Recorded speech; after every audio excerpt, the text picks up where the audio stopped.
2025년 9월 18일 목요일 말씀 묵상 함께 시작합니다. 오늘 말씀은 역대하 4장 1절에서 22절까지에 있는 말씀입니다. 저희는 세 번역으로 함께 말씀을 묵상하고 있습니다. 함께 말씀을 묵상합니다. 솔로몬이 노스로 제단을 만들었는데 그 길이가 20자이고 너비가 20자이고 높이가 10자이다. 그 다음에 후람은 또 노쇠를 부어서 바다 모양 물통을 만들었는데 그 바다 모양 물통은 그 지름이 10자, 높이가 5자, 둘레가 30자이고 둥근 모양을 한 물통이었다. 그 가장자리 아래로는 돌아가면서 노쇠로 만든 황소 모양이 있는데 이것들은 노쇠로 바다 모양 물통을 만들 때에 두 줄로 부어서 만든 것이다. 또한 12마리의 노쇠 황소가 바다 모양 물통을 떠받치고 있는데 세 마리는 북쪽을 바라보고 세 마리는 서쪽을 바라보고 세 마리는 남쪽을 바라보고 세 마리는 동쪽을 바라보고 서 있는데 등으로 바다 모양을 떠받치고 있었다. 황소는 모두 엉덩이를 안쪽으로 향하고 있었다. 그 노쇠로 된 바다 모양 물통의 두께는 손 너비만 하였다. 그 테두리는 날이 꽃 봉오리 모양으로 잔에 테두리처럼 둥글게 만들었다. 그 용량은 물을 3,000말 정도 담을 수 있는 것이다. 솔로몬은 또 씻을 물을 담는 대야 10개를 만들어서 5은 오른쪽에 두고 5은 왼쪽에 두어 번제물을 씻는 데에 사용하게 하였다. 그러나 바다 모양 물통에 담긴 물은 제사장들이 씻을 물이었다. 그는 또 금등잔대 10개를 규격대로 만들어서 본당 안에 두었는데 5은 오른쪽에 5은 왼쪽에 두었다. 그는 또 상 10개를 만들어서 본당 안에 두었는데 5은 오른쪽에 5은 왼쪽에 두었다. 그는 또 금쟁반 100개를 만들었다. 그는 또 제사장의 뜰과 큰 뜰을 만들고 큰 뜰 대문에는 문짝들을 만들어서 달고 놋쇠를 입혔다. 바다 모양의 물통은 성전의 오른쪽 동남쪽 모퉁이에 두었다. 후람은 또 솥과 부삽과 대접을 만들었다. 이렇게 후람은 솔로몬 왕이 하나님의 성전에다가 해놓으라고 시킨 모든 일을 마쳤다. 그가 만든 것은 기둥과 그 두 기둥 꼭대기에 얹은 둥근 공 모양을 한 기둥머리 둘과 그 두 기둥 꼭대기에 있는 공 모양을 한 기둥 머리에 씌운 그물 2개와 기둥 꼭대기에 있는 공 모양을 한 기둥 머리에 씌운 각 그물에다가 2줄로 장식한 석류 400개를 만들었다. 또 그가 만든 것은 받침대와 받침대 위에 놓을 대야와 바다 모양 물통 1개와 그 바다 모양 물통 아래 받쳐 놓은 황소 모양 12개와 솥과 부삽과 고기 갈고리였다. 이런 일의 전문가인 후람이 주님의 성전에서 쓸 것을 솔로몬에게 바친 모든 기구는 광택나는 놋쇠로 만든 것들이었다. 왕은 이 기구들을 숫꽃과 스레다 사이에 있는 요단 계곡의 진흥에 부어서 만들게 하였다. 솔로몬이 이 모든 기구를 너무나 많이 만들었으므로 여기에 사용된 놋쇠의 무게는 아무도 모른다. 솔로몬이 또 하나님의 성전 안에다가 둘 기구를 만들었으니 곧 금 제단과 빵을 늘 차려놓은 상들과 지성소 앞에 규례대로 켜놓을 순금 등잔들과 등잔대들과 순금으로 만든 꽃 장식과 등잔과 부집게와 순금으로 만든 심지 다듬는 집게와 대접과 숟가락과 불 옮기는 그릇과 성전 어귀 곧 성전의 맨 안쪽 지성소의 문짝들과 성전 본관의 문짝들이었다. 이 문짝들도 금으로 입혔다. 아멘. 성전 기물이라는 주제로 말씀을 묵상합니다.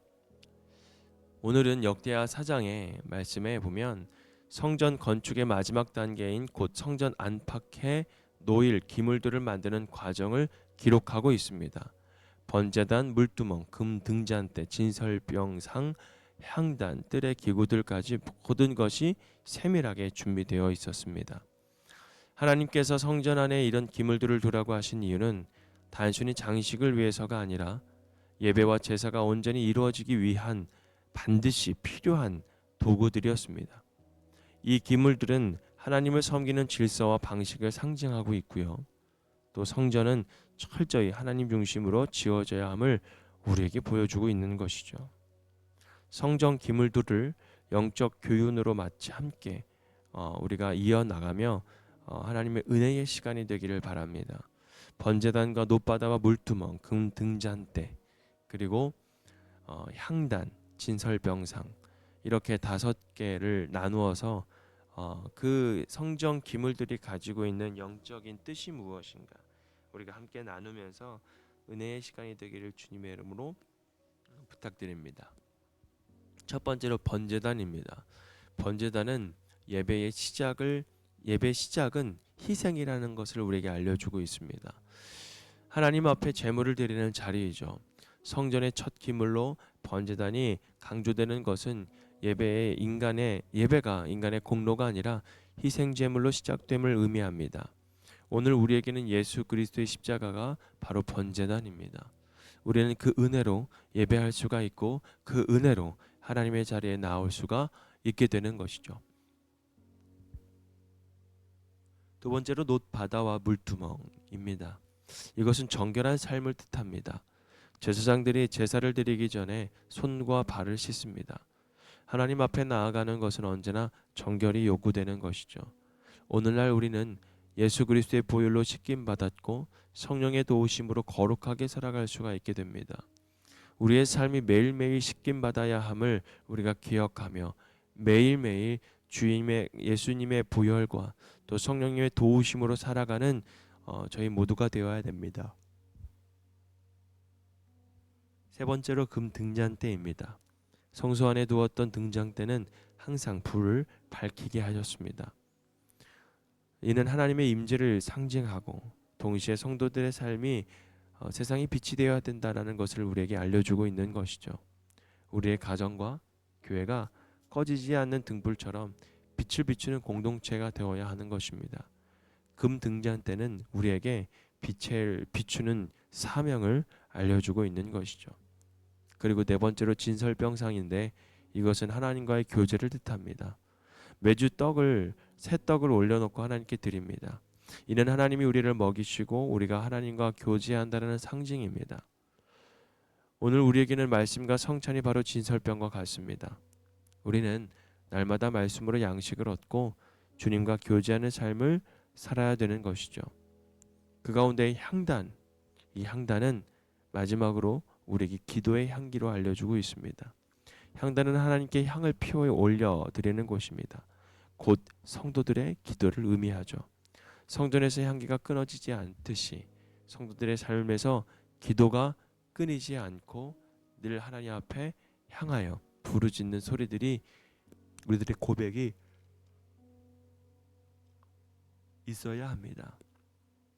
솔로몬이 성전의 모든 필요한 기구들을 하나하나 준비한 것처럼 여러분 우리들의 인생도 하나님의 성전이라면 반드시 필요한 영적인 기물들이 있어야 됩니다.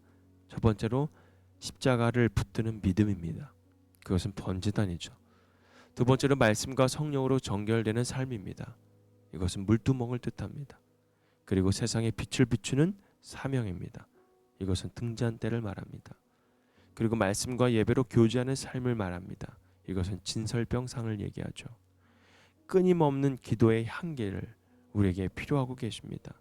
이것은 향단입니다. 여러분 하나님께서 우리에게 주시는 이 말씀을 통해서 그때 당시에 쓰였던 번제단, 물두멍, 금장대, 등잔대, 진설병상, 향단 이런 성전 기물들이 우리에게 어떤 뜻을 갖고 있는가? 아무런 뜻이 갖고 있지는 않은가? 그냥 그때 당시에 쓰여진 것뿐이지라고 생각할 수 있겠지만 하나님은 이런 기물들을 통해서 영적으로 우리에게 알려주시는데 바로 하나님 앞에 온전한 예배자가 되고 하나님이 거하시는 거룩한 성전이 되어 나가기를 원하신다라는 것입니다. 성전 기물은 단순히 과거의 성전 장식품이 아닙니다. 오늘 우리 삶 속에 반드시 있어야 할 예배의 요소들입니다. 하나님께서는 지금도 우리의 삶을 성전으로 삼고 계십니다. 그 안에 빛나고 향기나는 예배를 주님은 받으시기를 원하시는 것이죠.